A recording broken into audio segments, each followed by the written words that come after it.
Good evening, everyone, and welcome to our WIVEC webinar. It's good to see a couple of familiar faces and some names out there that I recognize. Thanks so much for joining us on what is turning out to be actually a lovely evening up down here in Milwaukee. So thanks again. For those of you who don't know, I am Rhonda Lidner, the statewide interfaith organizer for the Wisconsin Interfaith Voter Engagement Campaign, which we all call WIVEC. And I'm thrilled to bring this webinar to you with our very own Rabbi Bonnie Margulis, speaking about congregations and canvassing. I know we have a small audience, but we don't know who's going to be listening on recording. So a little bit of information about WIVEC. We are, of course, as we say, an interfaith voter engagement campaign. All of our work is 50c3, nonpartisan, and we work in a niche of congregations and different faith communities. And we work in 3 areas: voter engagement, voter education, and voter protection. In terms of voter engagement, we work with our nation's vulnerable populations, voters who are typically low propensity voters, or as Reverend Everett Mitchell, that's his name, right, Bonnie? Everett Mitchell. As Reverend Everett Mitchell spoke when I listened to him, he said he calls those types of voters high opportunity voters. So we also work with student voters, and we're helping congregations not only reach beyond their congregations in an interfaith setting, but also helping them to reach their vulnerable populations, those congregants who might be homebound or who might be in long-term care facilities. And how can we help congregations focus on the needs of their fellow congregants as well as the general population? We also have voter education services like this very own webinar. We focus on speaker engagements. We have a WIVEC newsletter, and we will put my email in the chat if anyone would like to join our newsletter. And those of you who have subscribed to our newsletters, you'll notice that it has been upgraded quite a bit with a better service. So I think the newsletters are they're much easier for me to write, and I think they're a lot more user-friendly for all of you. We also, and in these newsletters, we promote our own work, we promote our partners' work in Wisconsin, and we promote nationwide webinars as well. And we work to educate not just adults, but also many students. I work in middle schools, high schools, university, campus ministries, and I'm even hoping to get to a couple of local Wisconsin camps even this summer. It was a great idea from one of our volunteers. And of course, we also work in voter protection. We are, of course, a grassroots advocacy organization. Again, everything is nonpartisan, 503C, and we work on helping people understand myvotewisconsin.org, how to obtain absentee ballots for those people who need them. We're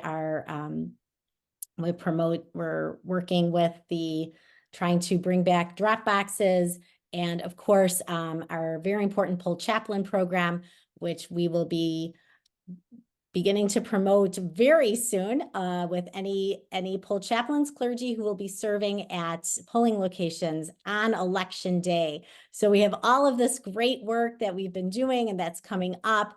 And again, I'm so excited to get this election season underway. It's already underway, and to get us prepared about how congregations can work in their communities and outside and in other communities as well, other faith groups. I'm going to give it up to Rabbi Bonnie, who's going to begin her presentation. I'm so grateful to introduce Rabbi Bonnie and work for WIVEC. It's always wonderful to be together. So thanks so much, everyone. I'll put my email in the chat later on for any questions. Great. Thank you, Rhonda. So for those who don't know me, I'm Rabbi Bonnie Margulis. I'm the executive director of Wisconsin Faith Voices for Justice, and we are the parent organization for the Wisconsin Interfaith Voter Engagement Campaign.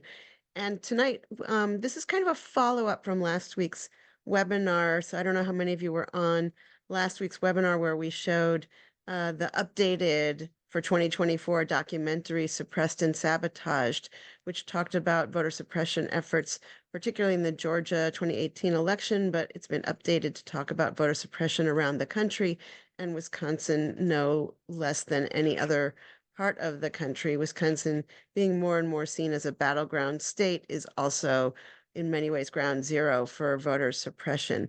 So that was last week's webinar, and tonight we want to take it home to all of us and our congregations and our volunteers and talk about our own work through faith communities to encourage you all to be engaged in voter education, voter registration, get out the vote efforts, and advocacy for fair maps to end partisan gerrymandering and to end voter suppression efforts in our state and around the country.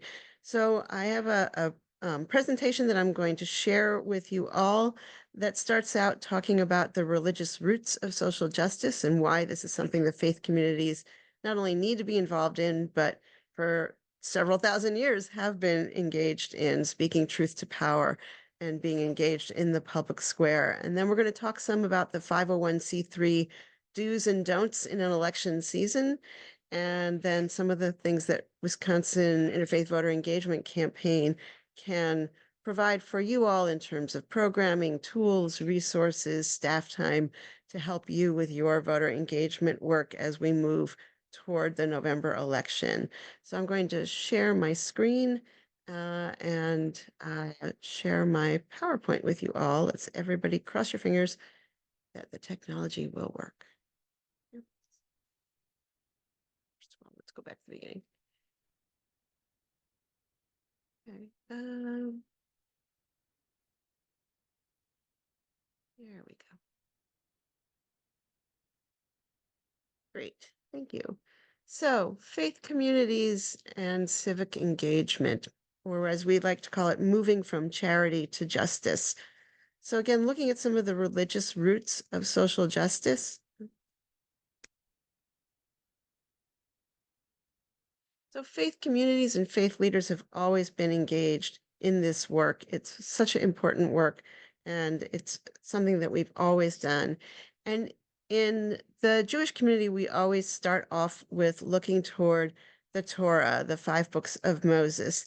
And it all starts really at the very, very beginning, in the first chapter of Genesis, when God says, "Let us make human beings in our image," B'Tselem Elohim in Hebrew. And the rabbis of antiquity asked, what does that mean? If God doesn't have an image, God doesn't have a body, God doesn't have a face, how are we made in the image of God? And the answer was, well, we are made in the image of God in that there's godliness in all of us, and we are meant to behave as God behaves. So if God is compassionate, we should be compassionate. If God is just, we should be just. If God is merciful, we should be merciful.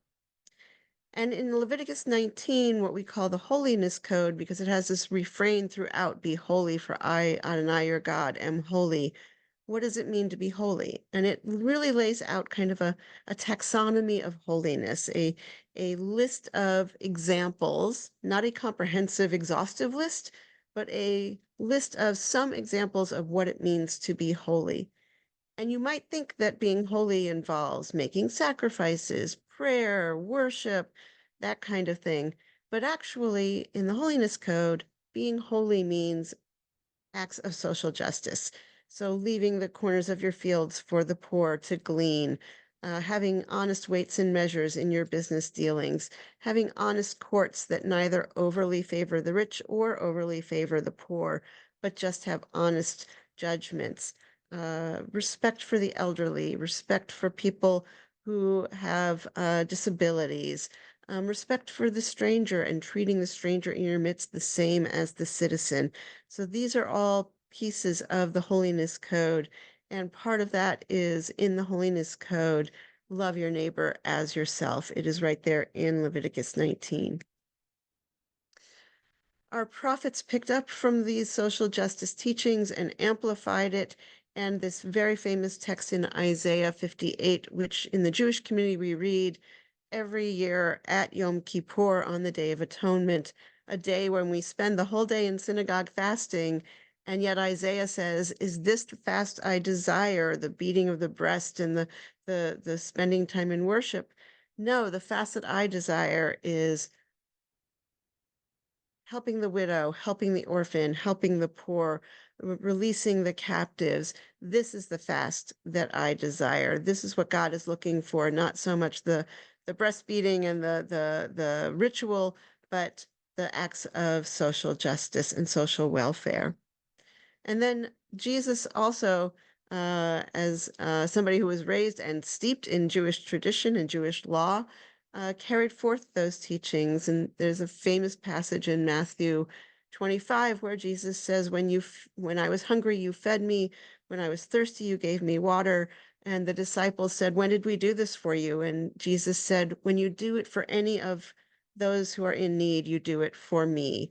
And that is that famous "for the least of us" passage in Matthew that is echoed throughout the New Testament teachings.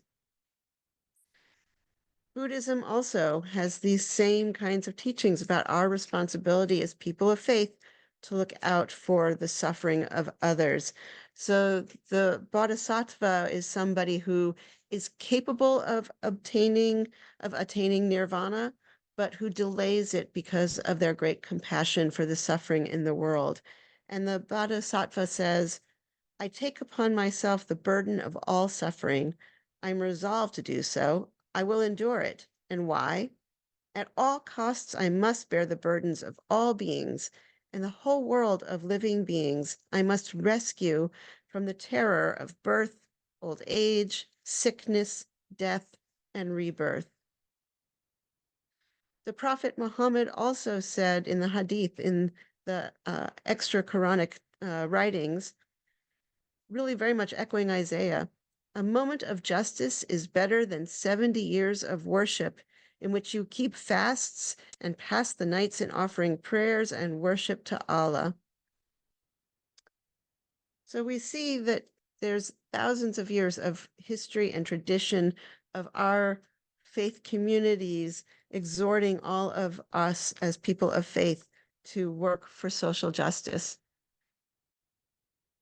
So from Abraham to Moses to the prophets to Jesus, all speaking truth to power, into John Wesley, who gave sermons on abolition at a time when that was not a popular stand for faith leaders or anybody to take.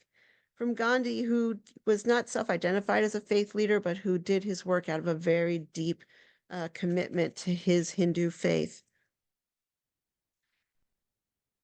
To Martin Niemöller and Dietrich Bonhoeffer, who risked their lives to speak out against the Nazis during World War II. To, of course, Martin Luther King Jr., Bayard Rustin, Rabbi Abraham Joshua Heschel, and Reverend James Reeb, who gave his life, as ultimately did Dr. King, for civil rights and to end racism in our country. To Reverend William Sloane Coffin, who spoke out against the Vietnam War. And Reverend Howard Moody, who in 1967, 6 years before Roe versus Wade, started the clergy consultation service on abortion so that people seeking abortion care could access safe, if illegal, abortion care. To our present day, Sister Simone Campbell of Network, the Catholic Social Justice Ministry, who started the Nuns on the Bus, who traveled around the country with her message of social justice. And Rabbi David Saperstein, long the director of the Religious Action Center of Reform Judaism, and Rabbi Jill Jacobs, who is the executive director of Truah, Rabbis for Human Rights North America.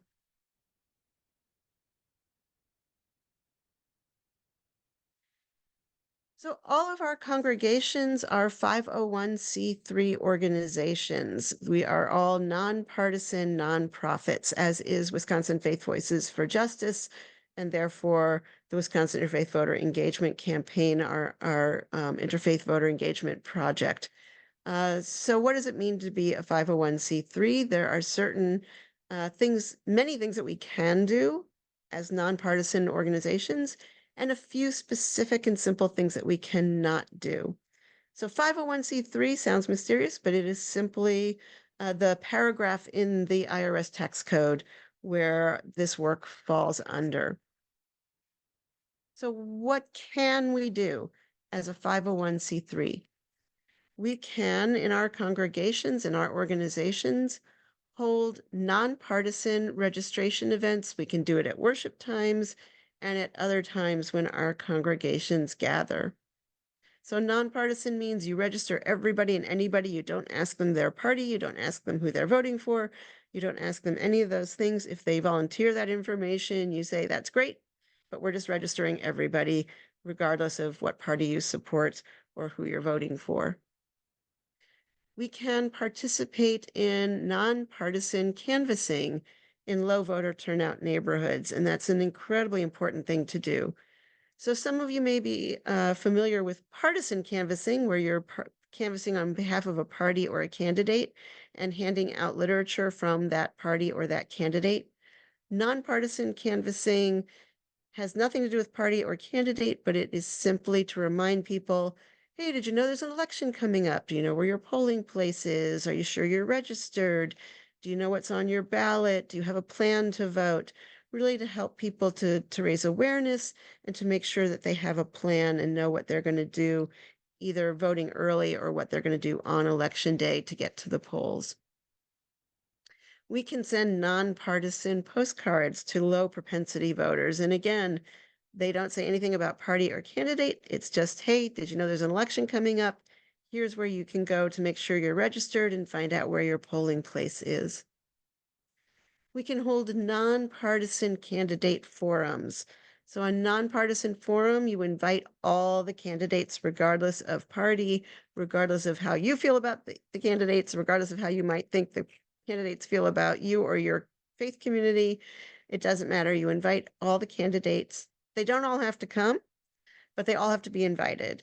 And they have to be invited on equal terms. So you can't invite one candidate with trumpets and a gold embossed hand-delivered invitation and slip a mimeographed, I'm showing my age, a Xeroxed invitation under the door of another candidate at midnight when they're not around. Everybody gets the same invitation in the same way. Now, if there's only a handful of candidates and only one of them accepts your invitation, then you have to think about whether you want to move ahead with your event. But as long as you have a good showing of candidates, holding candidate forums is a great way to educate your public, your community, your congregation, and get a chance to really hear from the candidates where they stand on the issues that you care about. You can promote trust in the election process, and these days that is incredibly important. And the Wisconsin Faith Voter Engagement Campaign will be available to help you with messaging about trust in the elections that you can post on social media, on your personal Facebook page or Instagram account or Twitter or X, as it's now called, or TikTok if you have a TikTok. And you can post it on your congregation's social media and website. These are nonpartisan messages that simply say our voting processes are safe and secure, and you can trust that your vote will be counted and your voice will be heard. Driving people to the polls on election day is so incredibly important. Here in Madison, Union Cab will provide free rides to the polls, but that's not the case in many other areas. And particularly in rural areas where it may be difficult and there's little to no public transportation for some people to get to the polls, either for early voting or on election day, can be a huge barrier to voting. And so providing free rides to the polls is a great thing to do. And again, nonpartisan, you're not asking people who they're voting for. You don't care who they're voting for. You just care about getting them to the polls. And then last thing is be a polling place. So your house of worship can be a polling place. And that also is a great thing to do, as long as it's nonpartisan, it's handicapped accessible, and it's accessible and a friendly place for people to come to cast their ballot. So those are some of the do's. Now we're going to talk about some of the don'ts. what you may not do as a congregation. And I just want to make clear, if you are speaking as your own personal private person, you can do whatever you want. It is only if you are speaking in the context of speaking on behalf of or working on behalf of your congregation or the Wisconsin Interfaith Voter Engagement Campaign or other 501c3 nonprofits that you may work for or volunteer with, then you have to follow these rules. So as a 501c3 organization or a person representing that organization, you may not endorse a candidate or a party. You cannot say, I like this candidate, I like this party, vote for this candidate, vote for this party. That you may not do. You also may not oppose a candidate or party. You cannot say, don't vote for this person or don't vote for this party. You cannot invite a candidate to give a campaign speech at your house of worship. You really can't invite a candidate to come at all in a campaign function. They can come if they are an expert in an issue that you care about and you want to hear about that issue. So say there's somebody who's a candidate for office and they also happen to be an expert in global warming. And your congregation cares a lot about global warming and they want to have an educational event around global warming, and this person's an expert. We want to invite them to come speak. When you invite them, you tell them, we're inviting you to come speak for your expertise on this issue, not as a candidate. You may not wear campaign buttons. You may not bring campaign literature. Your campaign manager may not come with you. You may not mention your campaign during your speech. We only want to hear about global warming. That's why we're inviting you. You may not provide any kind of financial support to a candidate or party. Your 501c3 cannot donate to a candidate, to a party, to a PAC.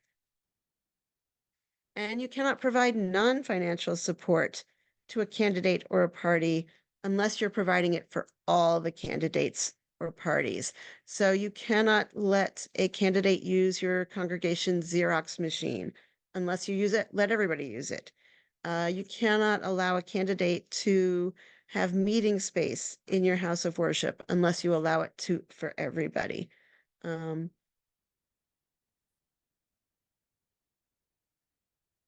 those were some of the don'ts.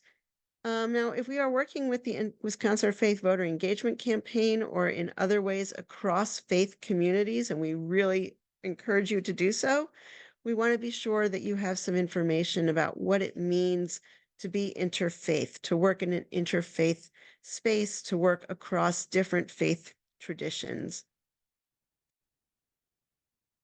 So first you have to talk about whether you want to be interfaith or multi-faith. And what does that mean? So interfaith means that we all work together as different faith communities, but we come together with common messaging and common understandings that we all can agree to. And multi-faith means we're all coming from our different traditions and we speak from our different traditions, and we're coming together because we all care about this one issue or this one project that we're going to work on together, but we're each coming with our own faith messaging, our own faith language, and our own ways of addressing this issue. The place where you see this most clearly is in trying to do worship together. So you can do worship together that's interfaith, where all of the readings, the prayers, the songs, everything is in language that everybody can agree to. So not mentioning any one specific faith tradition, not naming any one specific deity, but in a way that everybody can say amen to. Amen, I agree. Multi-faith is, I'm Buddhist, I'm going to offer a Buddhist prayer. Well, I'm Jewish, I'm going to offer a Jewish prayer. I'm Muslim, I'm going to offer a Muslim prayer. So that is honoring everybody's faith traditions, but understanding that not everybody is going to be able to say amen or I agree to every prayer because they may not reflect their own faith tradition or their own theology. Both are equally legitimate. Both are very fine ways of doing things. It's just a matter of having that conversation and deciding which kind of approach you're going to take. when you're starting to do events across faith traditions, always consult with a calendar where you can find out what the different holidays and holy days are of the different faith communities that you want to work with, so that you are careful not to have a dinner during Ramadan, not to have an event during the Jewish High Holy Days, not to hold an event on a Sunday morning when many people are going to be in church. There are online many multi-faith calendars, and when I finish my presentation, I will put the link to a really great one that I use a lot. I'll put the link into the chat, but finding a good multi-faith calendar and consulting it before you plan events, before you plan dates for events is really important. Now, language, terminology. Language matters, right? Words matter. Words have meaning. So when you are speaking across faiths, be very careful about the language that you use, that it is welcoming and inclusive and not excluding anybody. So terminology like pastors, ministers, this is specific to Christian traditions. So if you want to work outside of and beyond the Christian world and work with the Jewish community, the Buddhist community, the Hindu community, the Muslim community, the Baha'i community, you want more sort of general terminology. So clergy, faith leaders is a broader way of speaking.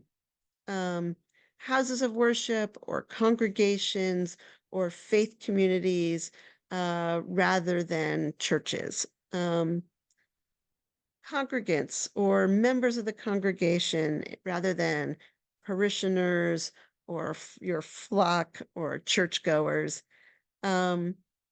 Pastoral work, religious work instead of ministry, and particularly in working with the Jewish community, Hebrew Bible rather than Old Testament. So these are just a few like quick and dirty, handy dandy terms to keep in mind.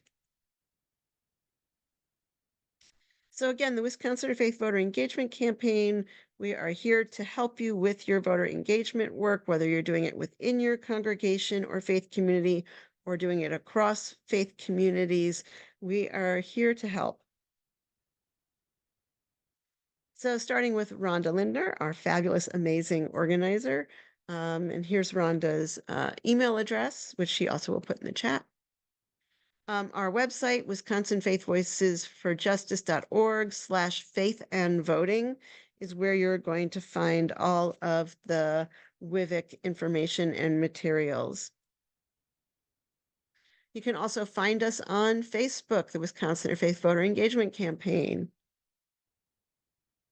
And as Rhonda said, we have a weekly e-news, comes into your inbox around Monday or Tuesday usually. It contains news updates, educational pieces, event announcements, action alerts, all of the things that Wisconsin Interfaith Voter Engagement Campaign is doing. And we aggregate that same information from our different partner organizations. So it's really a one-stop shopping where you're going to get what the League of Women Voters is up to, what All Voting is Local is doing, Souls to the Polls, the Urban League, all of our different partners around the state, and find opportunities for volunteering and for engagement. The Wisconsin Faith Voter Engagement Campaign can help your congregation to organize postcard writing parties, canvassing events, voter registration events. We can connect your clergy and faith leaders with our poll chaplain project. We have opportunities for advocacy around voting rights and fair maps. And we have webinars like tonight's webinar and last week's webinar. So we're going to open it up to discussion. Rhonda's going to tell you a little bit more about some of the things that we have coming up in the next couple of months with the Wisconsin Interfaith Voter Engagement Campaign.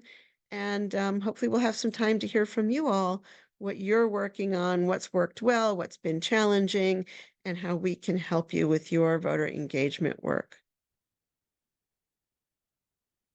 So I'm going to hand it back over to Rhonda, and I'm going to put the link in the chat for the multi-faith calendar. Great. Thanks so much, Bonnie. So I started this webinar talking about the 3 types of work, 3 types of voting work. We do voter engagement specifically with our neighbors who are at risk, at risk of not voting. So we work with low propensity voters or high opportunity voters. Voter education like this webinar, statewide, national webinars, our e-news, and then our work in voter protection, our grassroots advocacy work. So I spoke of them a bit generally. Again, here is my email in the chat. Please feel free to email me if you'd like to join our newsletter if you haven't already. And in terms of the work that we are doing, sorry, I'm just trying to get my screen to move a little bit. First, we are working on a poll chaplain program, which we need your help so that you can reach out to the clergy in your congregations, let them know that there is a poll chaplain program that WIVEC is a leader in here in the state. We've been working with All Voting is Local to promote this program and to be able to explain it to election clerks.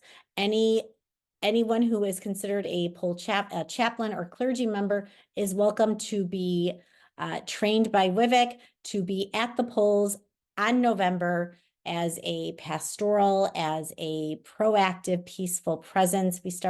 WIVEC started in 2020 before I got here in a pilot program. In 2022, during the midterm elections, we were able to recruit, train, and organize 25 clergy members throughout the state. It was not just Milwaukee and Madison. We had clergy in Kenosha, we had in Green Bay, in Wausau, I think in Beloit as well. And we're looking to expand that program from 25 to 50. And of course, we're looking to expand across the state. So please let the clergy that you know about this program and lead them to my email, and I will give them tons of information. We have booklets coming out, both for clergy and for election clerks, so that we can have a great partnership between WIVEC, our clergy members, and our election clerks as well. Speaking of election clerks, they need our help. We have a poll worker shortage in Wisconsin, and WIVEC is partnering with a national organization called Power the Polls, and also with one of our favorite organizations, the League of Women Voters of Wisconsin, to help recruit poll workers. I know Rabbi Bonnie has been a poll worker for many years, and I was just able to have my first experience as a rookie poll worker. I unfortunately came in late and spilled my water bottle all over my desk, but they were so nice. And within an hour, I felt right at home. And our tech guru, Sierra, she was so inspired by our webinar last week. She has also promised to fill out the form to be a poll worker. So please do that. And I'm super excited to announce that WIVEC is going to be launching our Pray with Your Feet, Pray with Your Vote 2024 voter engagement program. It is coming to a congregation near you on June 20th. Let me put that in the chat. We right now have 4 locations across the state. A congregation in Kenosha, in Milwaukee, in Madison, and we have one of our good friends working on finding a congregation in Appleton as well. And anyone who is in an area that is not close to those, please let me know. We can help you find a congregation. It will be an evening launch. It is in person. So we are meeting in person throughout the state, and it will also be done simultaneously at some times on Zoom, and we're just getting started on our organization. So there's no links available yet, but I promise they will be ready. My goal is to have them ready by Monday. So next week, I'm really hoping that they'll be in our e-news next week. So that is right now what we have going on. And when we launch our Pray With Your Feet, Pray With Your Vote, we will be showing all the different activities that we can do. We'll be having our literature available, our WIVEC swag, all the cool kids are wearing it these days, and we'll hopefully have some raffles and some opportunities for people to win some of our swag, as well as purchase some of it at very low prices. So super excited about all that's happening with WIVEC. And you can support WIVEC in all of these ways by getting our newsletter, by asking your clergy to look into becoming a poll chaplain, by coming to our June 20th Pray With Your Feet, Pray With Your Vote launch. If you live far from any of those areas, let me know. We will help you find a congregation so you can gather as well. And you, of course, can always make a donation to WIVEC. We appreciate any donation size, and all the donations keep these programs running. So Sierra, I know that you dropped the link in the chat last week. If you could do it this week again, that would be great. And I certainly appreciate the webinar tonight. Rabbi Bonnie, thank you. This is the second time I've heard it, and I think I learned even more this time than I did last. Thank you to all of you who are on screen. Many of you I know personally. Some of you have become very good friends of mine, and certainly trusted volunteers and partners. So thank you so much for all you do to ensure that everyone in Wisconsin who has the right to vote has access to free and fair elections, and the continuance of our great system of democracy, kinks and all. So thanks so much. Thanks so much. Again, don't hesitate to reach out to me via email if I spoke too fast. So I don't see any questions in the chat, but I think that there are few enough of us that if people want to unmute and ask any questions, or if you want to share what you've been doing in your congregations or what you're hoping to do, and ways that we can help and support that work, we'd love to hear from you all.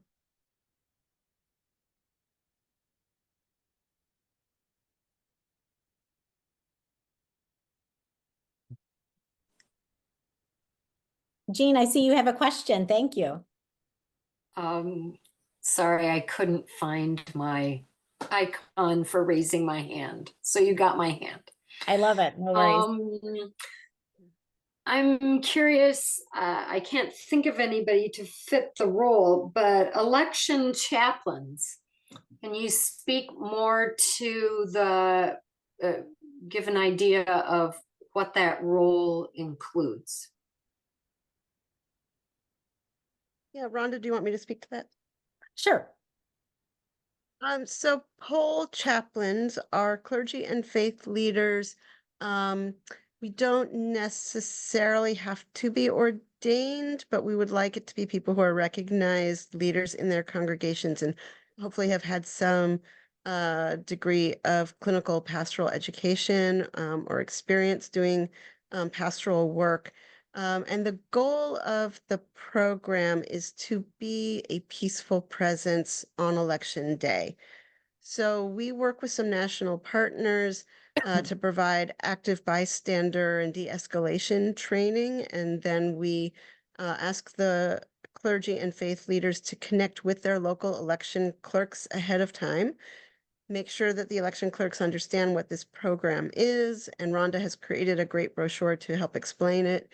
And to make sure that the election officials understand that we are not there to pray, we are not there to proselytize, we are not there to talk about our particular faith traditions. We are there to provide a peaceful, calming presence so that the voters will feel comfortable as they're waiting online to vote.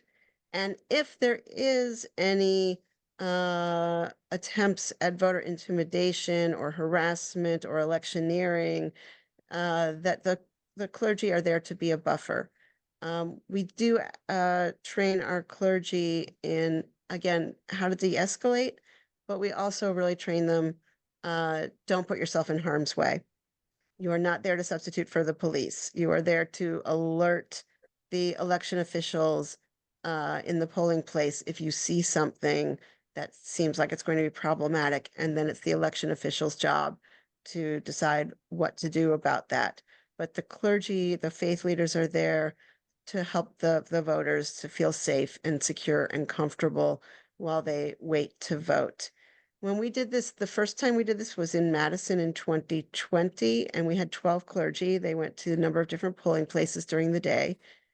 And at the end of the day, actually a few weeks later, when we did Election Clerk Appreciation Day, I spoke to the Madison City Clerk, who I know, have known for many years, and I said, Mary Beth, so we did this program, and she was great. She was really happy we were going to do it. She was very welcoming of it. And I said, okay, so we did it.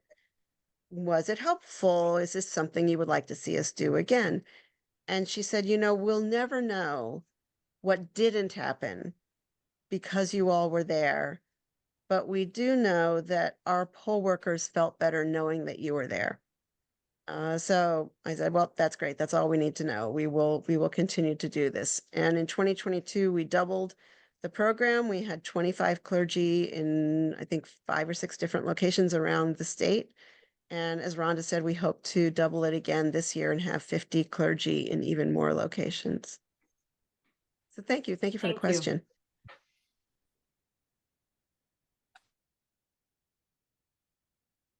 So somebody put in the chat, can you answer how is nonpartisan voter engagement as effective or more effective than partisan work like canvassing and phone banking?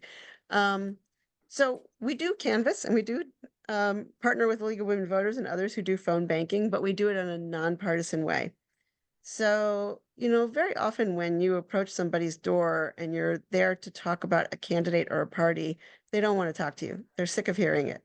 But if you tell them, I'm not here for that, I'm just here to make sure you know where to vote and make sure you're registered, then they're happy to engage. And we have sent people out canvassing who at the beginning of the day, when we meet for our beginning of the day treats and bit of training, who tell us, I've never done this before. I'm really nervous. I'm really scared. What will it be like?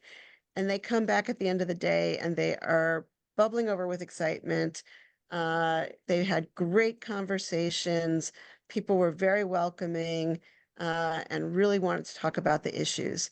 And that's the thing, when you're working nonpartisan, you can really focus on the issues and not get into the nitty gritty and the name calling and all the things that people find unpleasant about politics when you're talking specifically about candidate or party.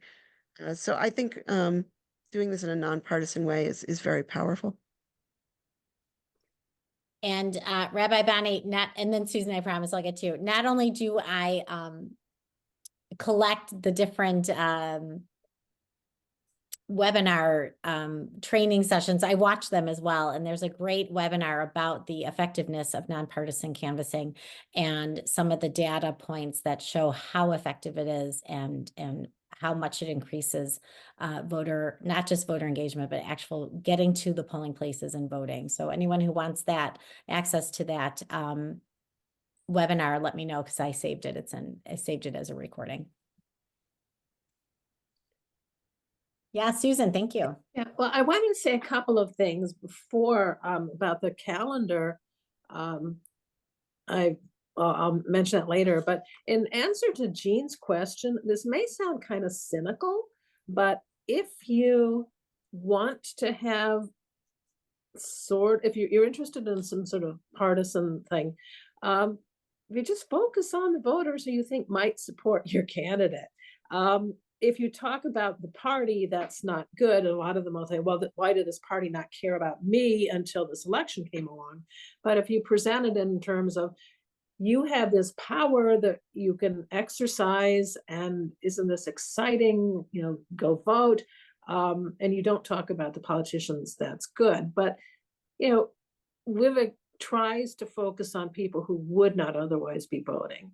And the people who we know are going to vote, maybe they're not going to vote for who you want them to vote for. But that's, but it isn't really inferior to working for a party. To just try to It's tell different. people to vote. It's different, but it's, in a lot of ways, it's just as good or maybe better, I think. Okay, great. Thank you. About the calendar, I used to have a calendar that I got from this group called NCCJ. I don't know if you're familiar with that, but I looked at the calendar that Bonnie suggested, and it looks like it's for sale. And it would be nice if there was a calendar that was available to people who are not paying for it, like this NCJJ calendar. And yeah, NCCJ. NCCJ is the National Conference of Christians and Jews. They changed the name. It's something else. They have. Now. It's something else now, but that's what it used to be. Community but justice there are or something. Yeah, there are online calendars that you can find. And actually, I think the multi-faith calendar, if you want a hard copy, you do have to pay for it, but I think they also have an online version that's free or not as expensive. Okay. Well, it's if not you expensive, have a link or the to last time I that, bought it was like $12. well, if you have a link to that, that would be, that might be good for people to see. I tried to look, maybe I just didn't read it carefully enough, but I saw the link and it looked like they were selling it. Yeah. So maybe I'll look again. But there are other ones that you can find that are online.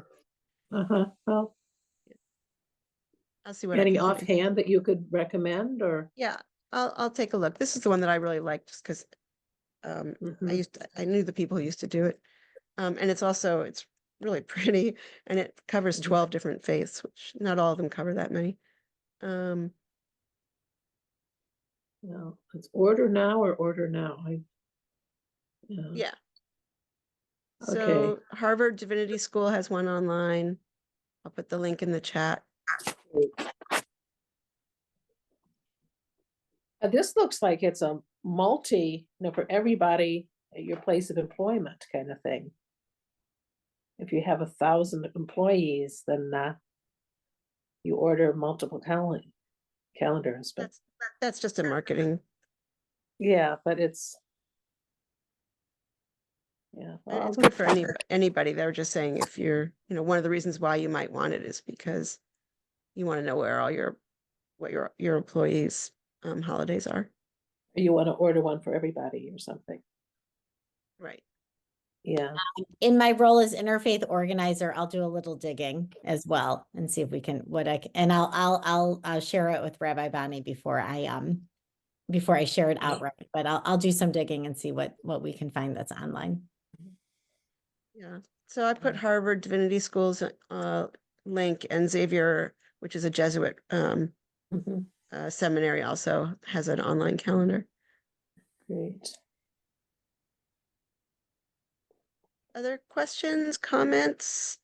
Anybody want to share what they're doing?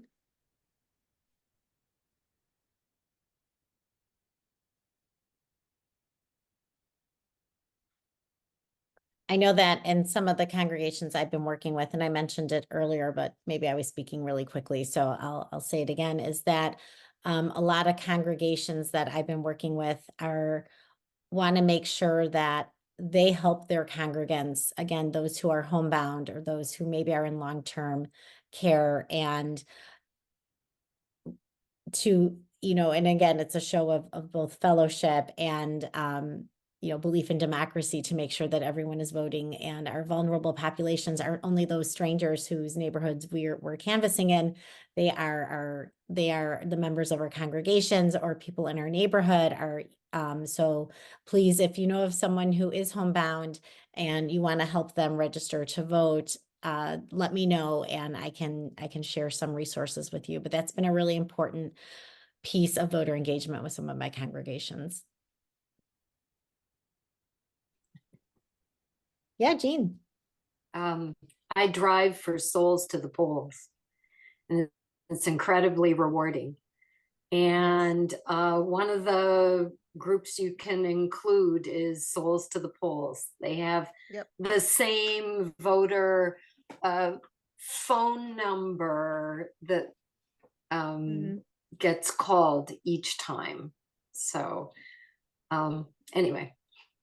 Yes, thank you. We partner closely with Souls to the Polls, and their Ride to the Polls program is fabulous. I'm so glad you're doing that. It's a lot of fun.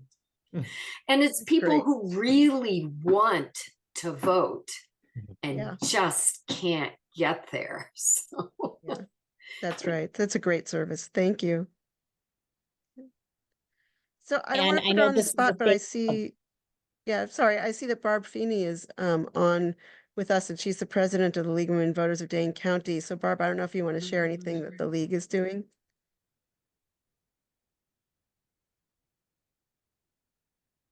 I think you're on mute, Barb. Barb, you're on mute.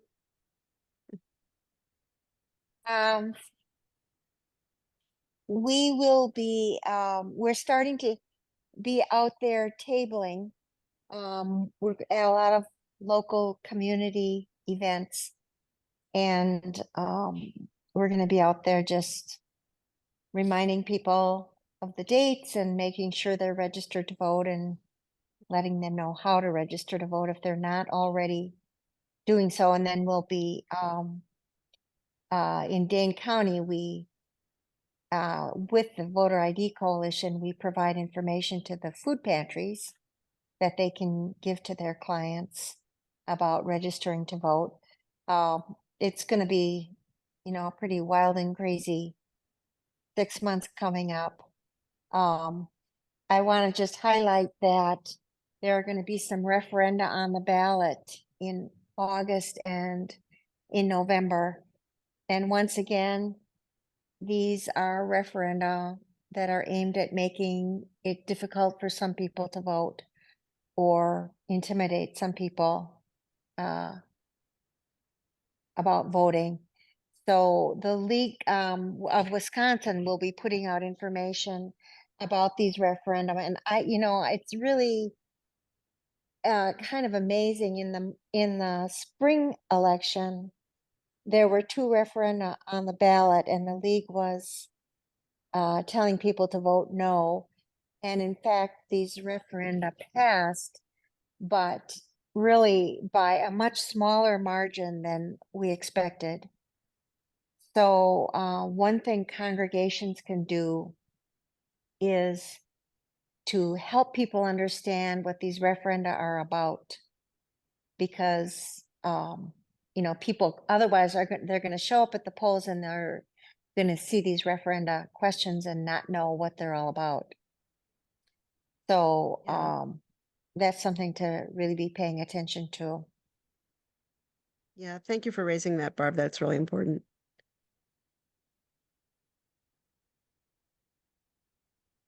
Rhonda, last words? So I did put something in the chat about a Milwaukee-based program called 100 Women on the Move. I'm one of the co-leaders. It is a tremendous group of women, multiracial, multi-faith, intergenerational, working in a nonpartisan space to get out the vote and help people register to vote. And again, thank you so much for all the work. I know, so like I said, I know a lot of you on here, and Susan, I do see your hand, and I do appreciate your dedication, not just to WIVEC, but to all of the causes that you work on. And I'm grateful to work with such wonderful people. So thank you so much. And please continue to look at WIVEC as a source of tremendous voter engagement. Susan, I think we have a couple more minutes. Oh, you're on mute. Okay, unfortunately, 2 things to say. As I was listening, League of Women Voters is nonpartisan. They can't endorse, I've been involved with them, they can't endorse a particular candidate, but they can talk about referenda and certain issues, as long as it's not pushing a candidate or other. But as I was thinking about that, I realized that League of Women Voters has also put out a voter's guide. And what would really be cool would be to put together a voter guide, send out a questionnaire to the candidates. So what's your stand on this issue, this issue? So it would be nonpartisan, but it would provide information. Kind of like the myvote.wi.gov, but go into a little bit of more information about who the candidates are and where they stand on things, and the referenda and other issues. Yeah, thank you. And now I'll shut up. No, you're fine. You're great. So thank you all so much for being with us tonight. As you know, we are recording tonight, and we will send out the link both to tonight's recording and last week's. And please share both webinars widely with your congregations, with your networks. Help us spread the word. We really rely on all of you to help us both by your own engagement in this work and by bringing it to other folks in your congregations and your communities. So thank you all so much, and particularly to Sierra Neitzel, as always, our amazing, wonderful tech support. She's always quietly in the background making things work, and without her, things would not work. And again, to Rhonda, who I will be forever grateful to Sammy Stein-Avner for saying, hey, I know this teacher who wants to do other stuff and would like to do some voter engagement work. And we were like, a teacher, really? Okay. And Rhonda has been just a find and fabulous and amazing, and we love her so much. So thank you, Rhonda, for all your good work. And thank you all so much for being with us tonight. And we will see you at the polls, if not before. We will see you June 20th, if not before. June And pray with 20th. your feet, pray with your vote, coming to a congregation near you. I promise. All right. Okay. Absolutely. Fantastic. Thank you. Great. Thank Thank you all. you.